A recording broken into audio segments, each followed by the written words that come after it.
Hi, Life Church. Today I want to talk to you about our faith.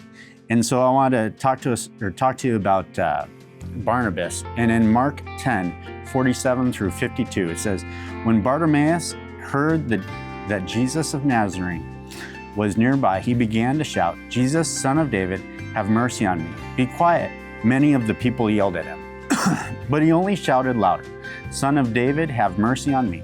When Jesus heard him, he stopped and he said, tell him to come here. So they called the blind man. Cheer up, they said. Come on, he's calling you. Bartimaeus threw aside his coat, jumped up and called to Jesus.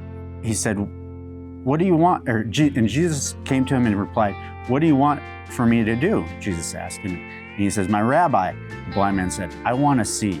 And Jesus said to him, go, for your faith has healed you. Instantly the man could see, and he followed Jesus down the road.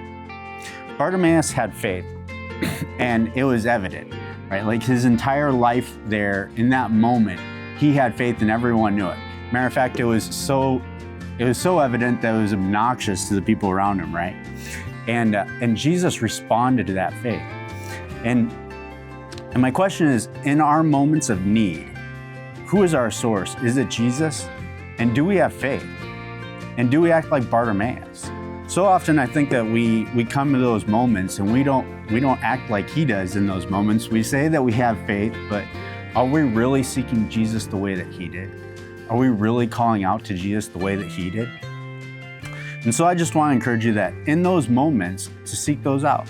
And so often when we fall that short of that, it's because we don't have that faith. And how do we get that faith? Well, the Word of God tells us by hearing the Word of God.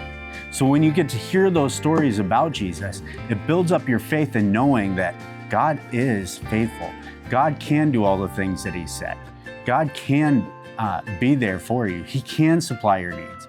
And what you're asking, it tells you, sometimes it'll tell you whether or not what you're asking for actually lines up with the Word of God or not, right? And so just correcting your thoughts lines in with that. And by honing in on what the Word of God says, you can have faith in knowing what you're asking, God will fulfill it.